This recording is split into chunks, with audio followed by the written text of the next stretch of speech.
Malcolm.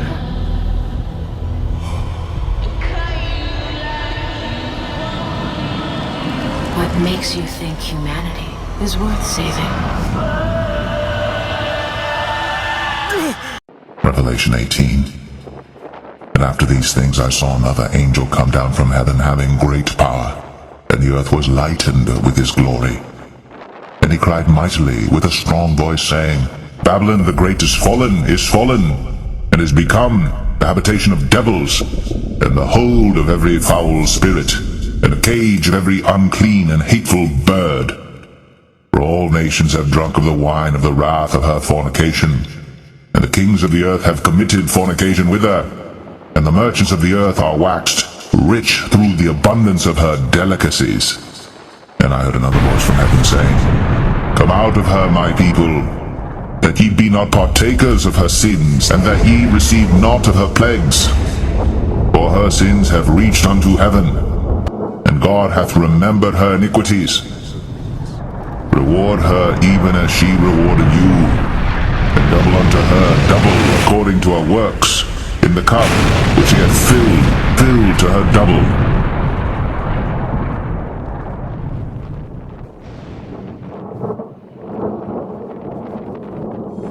Russian nukes in space. Potential use of tactical nuclear weapons. He is not bluffing when it comes to his nuclear threats.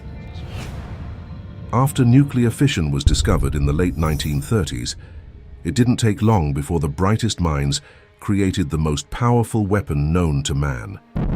It's been nearly 80 years since the first atomic bomb exploded in the Trinity test, and since then, we have witnessed thousands of nuclear detonations, constantly testing, improving, and accelerating the evolution of nuclear weapons. From a cosmic perspective, it seems as though we are on a determined path towards our own extinction.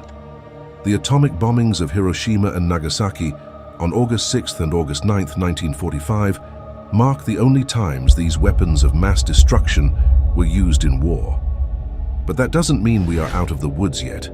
In just 8 decades, we have gone from not knowing if it was feasible to unleash the power of the atom to possessing the capability to destroy the world many times over. For example, Little Boy, the bomb dropped over Hiroshima, released energy equivalent to 15 kilotons of TNT, or the simultaneous explosion of over 30 million pounds of TNT. While that is a lot of energy, certainly enough to destroy a small city, it pales in comparison to modern nuclear weapons. The most powerful nuclear weapon in the US arsenal today is the B-83, a thermonuclear gravity bomb with a maximum yield of 1.2 megatons of TNT. That is 80 times more powerful than Little Boy. Imagine 80 Little Boy atomic bombs detonating at the same time. That is just one B-83. The United States officially has around 650 B-83s among its total of approximately 5,044 nuclear warheads.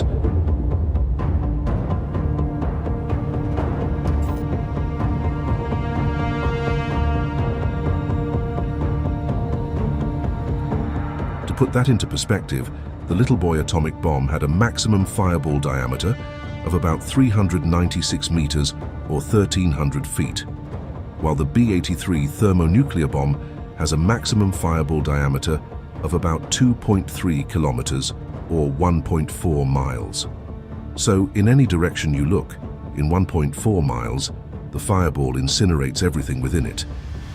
But the largest US nuclear bomb ever tested, Castle Bravo, yielded an even bigger fireball diameter of about 8.3 kilometers or over 5 miles. But to get to an even more bizarre comparison, the largest man-made explosion ever on Earth, the mighty Tsar Bomba, had a yield of a whopping 50 megatons of TNT, with a maximum fireball diameter exceeding 10 kilometers or 6.4 miles, reaching the altitude of the plane that dropped it. There was an even bigger theoretical version of the Tsar Bomba that could reach 100 megatons of TNT. So why were nuclear weapons of the 1960s much more powerful than those of today?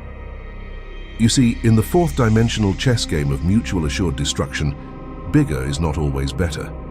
The ability to deliver these weapons accurately to their targets is also extremely important. After World War II ended, it became clear that the former allies, the United States and the Soviet Union, would plunge the world into a Cold War for ideological supremacy.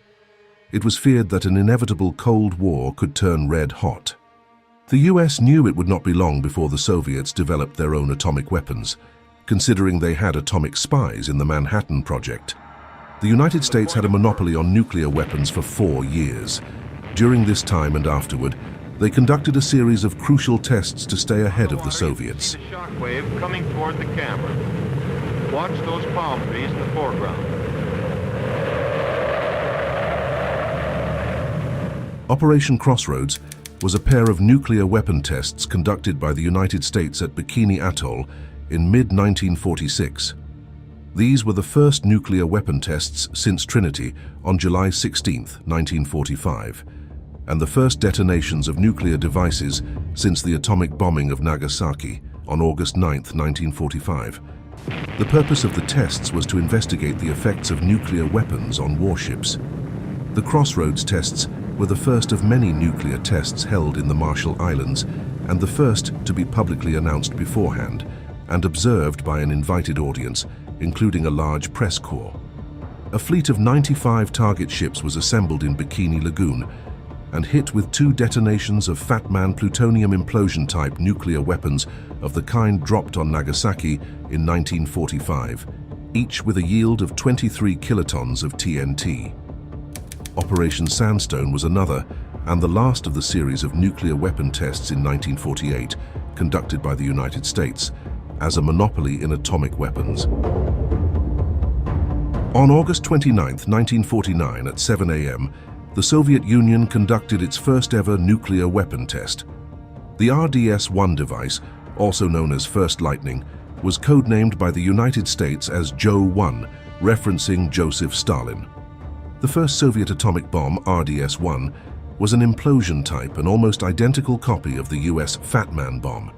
The test surprised Western powers. American intelligence had estimated that the Soviets would not produce an atomic weapon until 1953, while the British did not expect it until 1954. When the nuclear fission products from the test were detected by the US Air Force, the United States began to follow the trail of the nuclear fallout debris.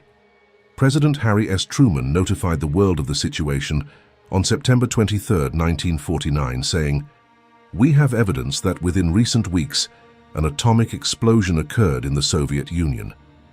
Truman's statement likely in turn surprised the Soviets, who had hoped to keep the test a secret to avoid encouraging the Americans to increase their atomic programs, and did not know that the United States had built a test detection system. The announcement was a turning point in the Cold War that had just begun.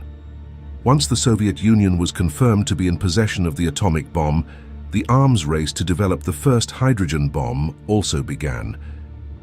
That same year, in 1949, there was also another significant geopolitical development. The North Atlantic Treaty Organization, or NATO, was formed on April 4, 1949. The treaty established a military alliance between 12 North American and Western European countries, aiming to provide collective security against the threat posed by the Soviet Union during the early stages of the Cold War. The Nevada test site is a reservation of the United States Department of Energy, located about 105 kilometers or 65 miles northwest of the city of Las Vegas. The site was the primary testing location of American nuclear devices from 1951 to 1992. 928 announced nuclear tests occurred there, the vast majority of which were underground.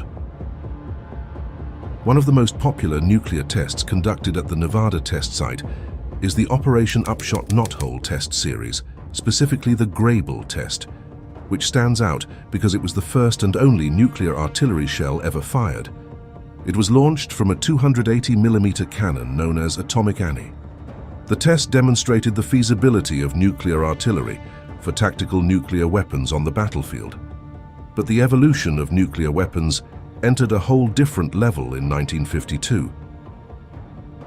Ivy Mike was the codename given to the first full-scale test of a thermonuclear device in which part of the explosive yield comes from nuclear fusion.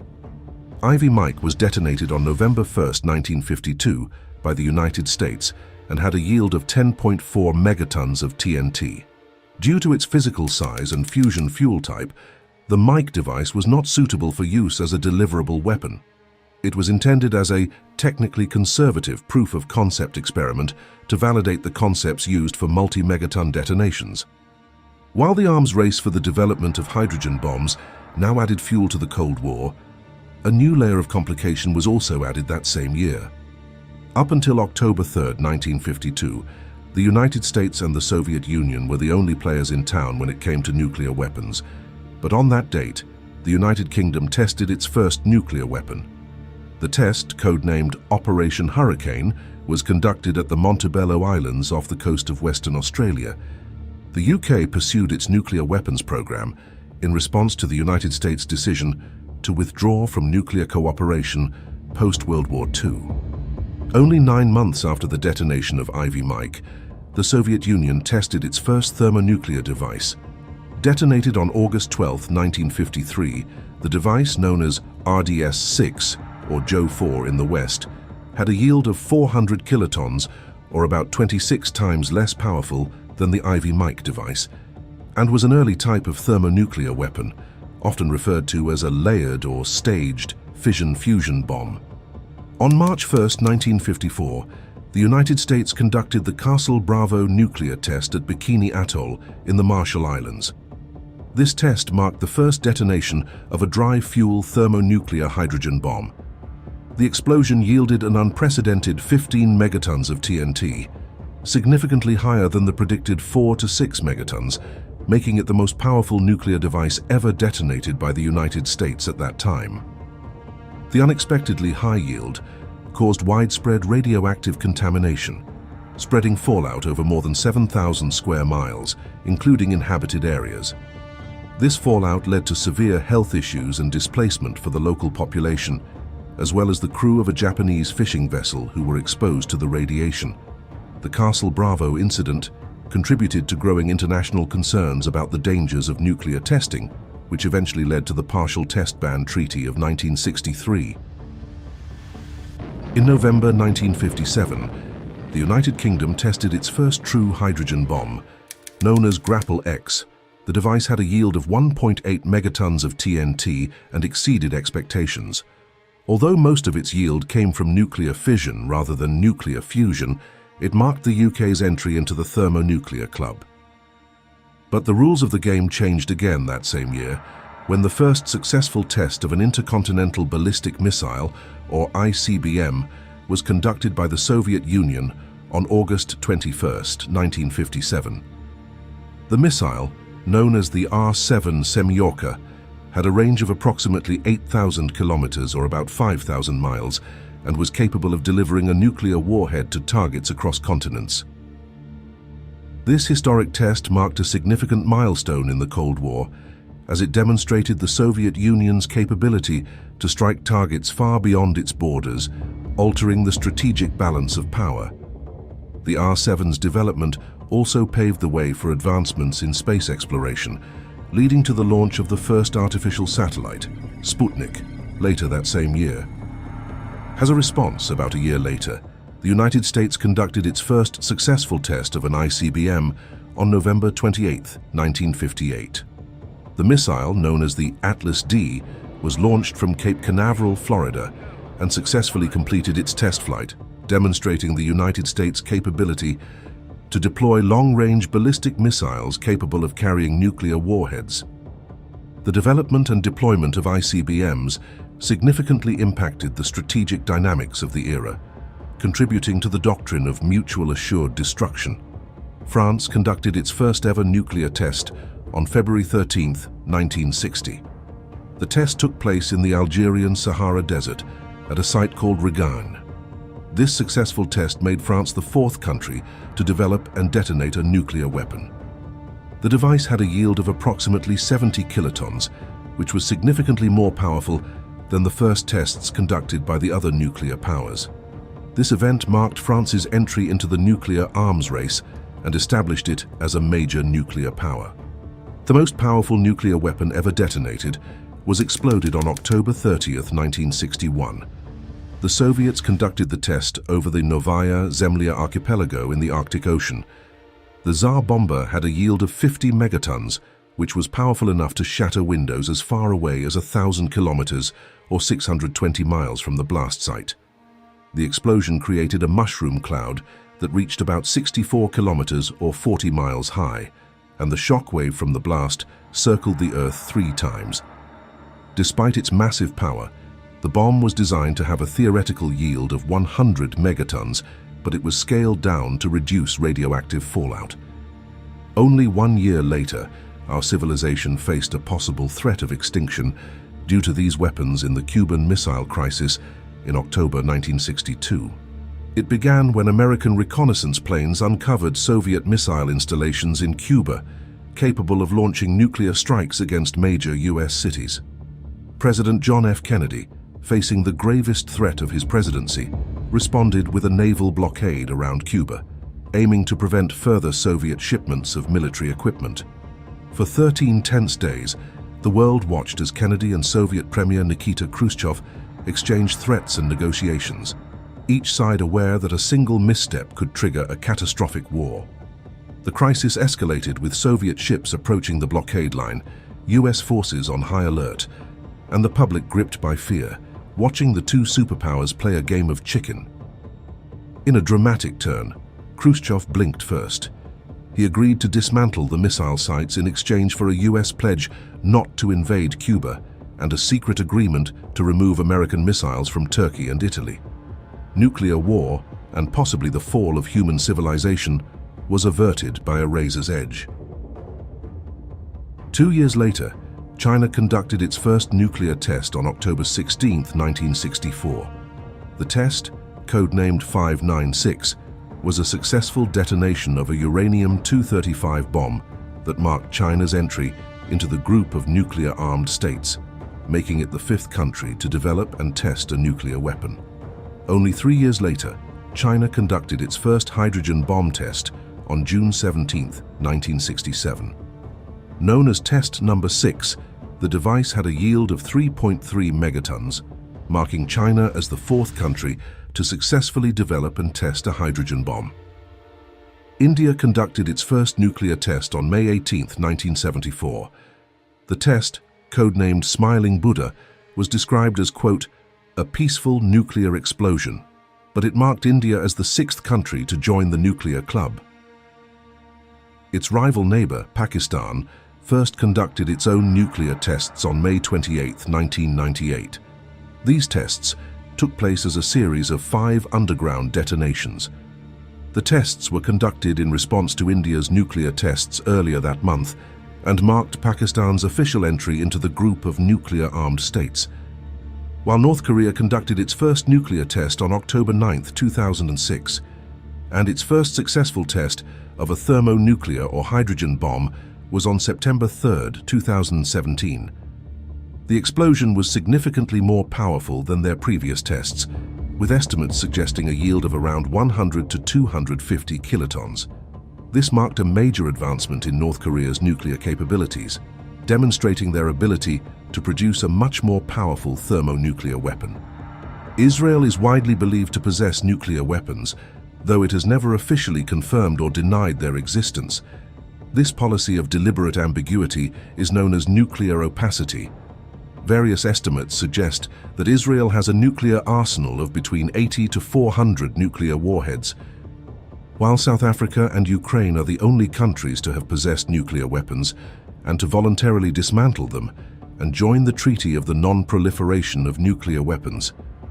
In exchange for giving up its nuclear weapons, Ukraine received security assurances against threats or use of force against its territorial integrity or political independence signed by the United States, the United Kingdom, and Russia. Today's world is even more tense with the existence of hypersonic weapons, which travel at speeds between Mach 5 and Mach 25, or 5 to 25 times the speed of sound. These velocities equate to roughly 5 miles per second or 8 kilometers per second, significantly reducing the reaction time for a nuclear retaliation response.